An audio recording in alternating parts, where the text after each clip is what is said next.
Welcome to my channel Avani's world.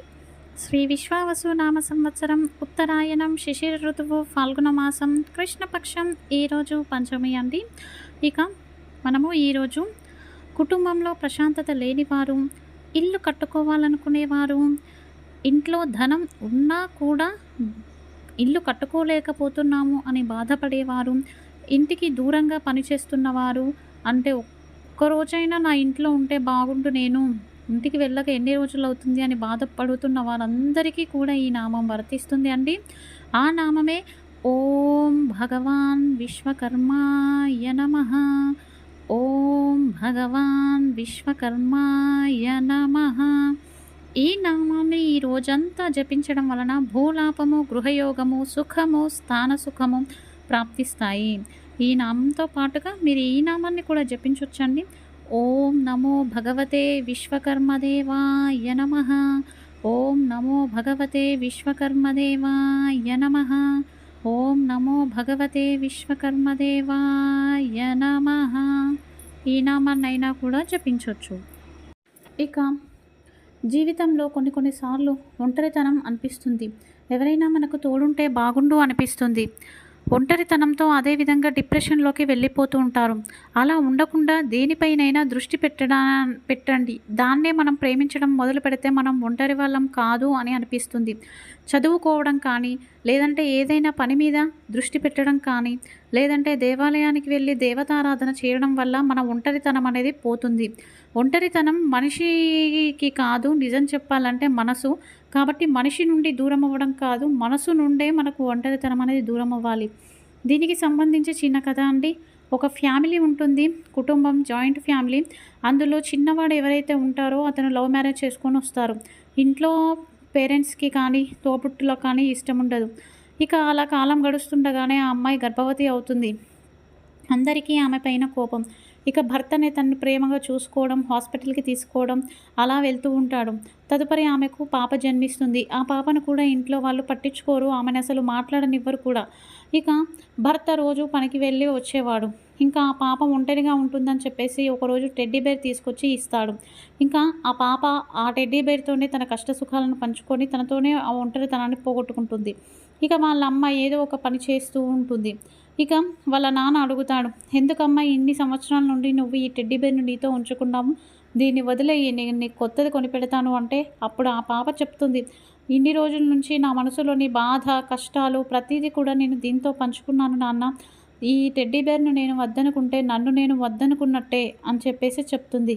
So ఇది అండి ఈ కథలోని సారాంశం. ఏంటి అంటే మనలోని ఒంటరితనాన్ని ఏదో ఒక వ్యాపకంతో మనం దూరం చేసుకోవాలి. ఈ రోజుల్లో ప్రాణమున్న మనుషులతో సావాసం చేసి వాళ్ళు దూరం అయిపోయారని ఎంతో దుఃఖిస్తున్నారు. కానీ ఆ పాప ప్రాణం లేని జీవితో తన కష్ట సుఖాలను పంచుకొని తననే ఆ టెడ్డీ బేర్నే తనలో ఒక భాగంగా చేసుకొని ఉంది. సో మనం ఎప్పుడూ ఒంటరిగా ఉండకూడదు. మనలోని ఒంటరితనాన్ని ఏదో ఒక వ్యాపకంగా మార్చుకొని దానిపైన దృష్టి పెట్టాలి. ఇక ఈరోజు వాస్తులో భాగంగా మనకి వాస్తులో దిక్కులు అనేవి చాలా ఇంపార్టెంట్ అండి. తూర్పు వాకిలి ఉన్నది ధ్వజాయంలో ఉండాలి. అలాగే ఈశాన్యంలో చాలామంది సింహద్వారం పెడతారు, కానీ అక్కడ చాలామంది చెప్పులు వదులుతూ ఉంటారు. అలా వదలకూడదు. ఎప్పుడైతే మనం సింహద్వారం పెడతామో ఆ సింహద్వారం మిగతా ద్వారాల కన్నా కూడా పెద్దగా ఉండాలి. అలా ఉండకుండా సింహద్వారం చిన్నగా ఉండి మిగతా ద్వారాలు పెద్దగా ఉన్నాయి అంటే ధననాశనం, పుత్రనాశనం, సంతాన నాశనం అని చెప్పేసి శాస్త్రంలో ఉంది. ఈరోజు ఆయుర్క్షేమంలో భాగంగా మనము సిబక్టన్ ఫ్రూట్ గురించి తెలుసుకుందామండి. ఇది -60 to +40 మధ్యలో ఉంటూ నిల్వ ఉండగలుగుతుంది అండి. ఇది హిమాలయ ప్రాంతంలోనే దొరుకుతుంది. ఎక్కువగా ఆర్మీ వాళ్ళు దీన్ని సేవిస్తూ ఉంటారు.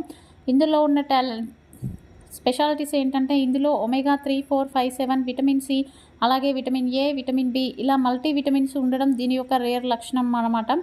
ఈ ఫ్రూట్ జ్యూస్ని జస్ట్ 10 mlని 100 ml వాటర్లో కలుపుకొని ఎవరైతే ప్రతిరోజు పరకల్పన సేవిస్తారో దాని వలన డైజెషన్ ప్రాబ్లం ఉన్న వాళ్ళకి డైజెషన్ బాగవుతుంది. లివర్ ప్రాబ్లమ్స్తో బాధపడే వారికి సరైతుంది. అలాగే ఇంకా స్కిన్ అనేది బాగవుతుందన్నమాట. యాంటీ ఏజింగ్గా కూడా పనిచేస్తుంది. ఎవరికైతే హెయిర్ ఫాల్ ఎక్కువగా ఉందో అది తగ్గిపోతుంది. ఇక హార్ట్ రిలేటెడ్ ప్రాబ్లమ్స్తో ఎవరైతే బాధపడుతున్నారో వాళ్ళకి బీపీ నార్మల్ అవుతుందన్నమాట. సో డైలీ ఒకసారి సరిపోతుంది. ఒకవేళ 2 సార్లు సేవించాలనుకుంటే బిఫోర్ బ్రేక్‌ఫాస్ట్ ఒకసారి, నైట్ పడుకునే ముందు ఆఫ్టర్ డిన్నర్ ఒకసారి సేవించొచ్చు. ఇక రేపు ఉదయం పాటించవలసిన పూజ అండి. రేపు ఉదయాన్నే ఎవరికైతే ఉద్యోగ సమస్యలు ఉన్నాయో, వృత్తిలో అభివృద్ధి కావాలనుకుంటున్నారో, అసలు బిజినెస్ డెవలప్‌మెంటే అవ్వట్లేదు అనుకుంటున్నారో వారందరికీ ఒకే ఒక పరిష్కారం తులసీదేవిని పూజించడం. ఎవరి ఇంట్లో అయితే తులసి చెట్టు ఉంటుందో ఆ తులసి చెట్టుకు పసుపు నీళ్లు పోసి 9 ప్రదక్షిణలు చేసి తదుపరి విప్ప నూనెతో దీపారాధన చేయండి. ఆ తర్వాత తులసి అష్టకాన్ని పారాయణ చేసినట్లయితే వృత్తి, ఉద్యోగ, వ్యాపారాల్లో అభివృద్ధి అనేది ఉంటుంది. ఇక ఈరోజు సాయంత్రం యోగక్షేమం అండి. ఎవరికైనా డబ్బులు ఇచ్చి ఆ డబ్బులు మనకు రావట్లేదు అనుకున్నప్పుడు రావాల్సిన డబ్బులు రావడం కోసం ఈరోజు సాయంత్రం మహాలక్ష్మిని పూజించాలండి. అమ్మవారి ముందు నెయ్యి దీపాన్ని వెలిగించి కనకధార స్తోత్రాన్ని పారాయణ చేయాలి. పూజ అంతా అయ్యాక ఇంటి గుమ్మం బయట 2 దీపాలను వెలిగించాలి. ఇలా చేయడం వలన తప్పకుండా రావాల్సిన డబ్బులు అనేవి వస్తాయి. వాస్తు పురుషుడు గురించి తెలుసుకుందామండి. వాస్తు పురుషుడు ఎలా జన్మించాడని చెప్పేసి. ఇక వాస్తు పురుషుడు భాద్రపద మాసంలో కృష్ణపక్షంలో తృతీయ రోజు కృతికా నక్షత్రంలో జన్మించాడండి. త్రేతాయుగ ప్రారంభంలో ప్రకృతిలో ఒక రాక్షసి ఉత్పత్తి అయ్యింది. అది పెద్దగా పెరుగుతూ ఉంది. అసలు ముక్కోడి దేవతలందరికీ కూడా అది అసలు రాక్షస దైవమా అనేది అర్థం కాలేదు. ఇక సృష్టికర్త బ్రహ్మగా కాబట్టి దేవతలందరూ కూడా బ్రహ్మగారి దగ్గరికి వెళ్ళి, స్వామి, ప్రకృతిలో ఒక జీవి ఉత్పన్నమైంది, అది అంతకంతకు పెద్దగా అవుతుంది, ఇక అది అలాగే ఉంటే దైవలోకంలో కల్లోలం సృష్టించబడుతుంది, ఏదైనా పరిష్కార మార్గాన్ని చూపించండి ప్రభు అని చెప్పేసి వేడుకుంటారు.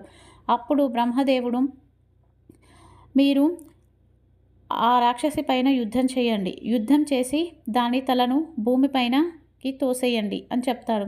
తదుపరి దానిపైన కూర్చోండి అందరూ కలిసి అని చెప్తాడు. ఇక బ్రహ్మ చెప్పినట్టుగానే దేవతలందరూ కూడా చాలా రోజులు యుద్ధం చేసి ఆ రాక్షసిని భూమి వైపుకు తోసేస్తారు. అది కింద పడిపోగానే దానిపైన అందరూ కూర్చుంటారు. అప్పుడు ఆ జీవి, మీరు దేవతలు, మీరిలా నాకు అన్యాయం చేయడం మంచిదేనా? నేను పుట్టాను, ఎందుకు పుట్టానో, ఎవరి వల్ల పుట్టానో నాకు తెలియదు, అంతకంతకు నేను పెరుగుతూ ఉన్నాను, కానీ నేను మీకెప్పుడు అన్యాయం చేయలేదు, మీతో నేను యుద్ధం చేయలేదు, మీరు నాకు ఎలా అన్యాయం చేస్తారు, నాకు న్యాయం చేయండి అని చెప్పేసి ఆ జీవి వేడుకుంటుంది. అప్పుడు దేవతలందరూ కూడా కరుణించి, ఈ భూమిపైనే నువ్వు ఉండాలి, ఇదే నీ స్థానము, నీ పేరు వాస్తు పురుషుడు అని చెప్పేసి పేరు పెట్టేసి నువ్వు భూమిపై నుంచి బయటకు రావద్దు అని చెప్తారు. అప్పుడు అయ్యా, నాకు ఆకలి దప్పికలు కూడా ఉంటాయి కదా అని చెప్పినప్పుడు దేవతలందరూ కూడా భూలోకంలో ఎవరైతే గృహ నిర్మాణం, దేవాలయ నిర్మాణం, బావి లాంటివి తవ్వుతారో అప్పుడు ఖచ్చితంగా పూజను ఆచరించి తీరుతారు. ఆ పూజ అనేది నీకే చెల్లుతుంది, నీ పేరుకే వస్తుంది, వారు సమర్పించే ఆహారం నీకే సమర్పించబడుతుంది. ఎవరైతే నీ పూజ చేయకుండా నిర్మాణాలు చేస్తారో చివరికి వాళ్ళే నీకు ఆహారంగా మారుతారని చెప్పేసి దేవతలు చెప్తారు. ఇది వాస్తు పురుషుడి యొక్క జన్మ వృత్తాంతం.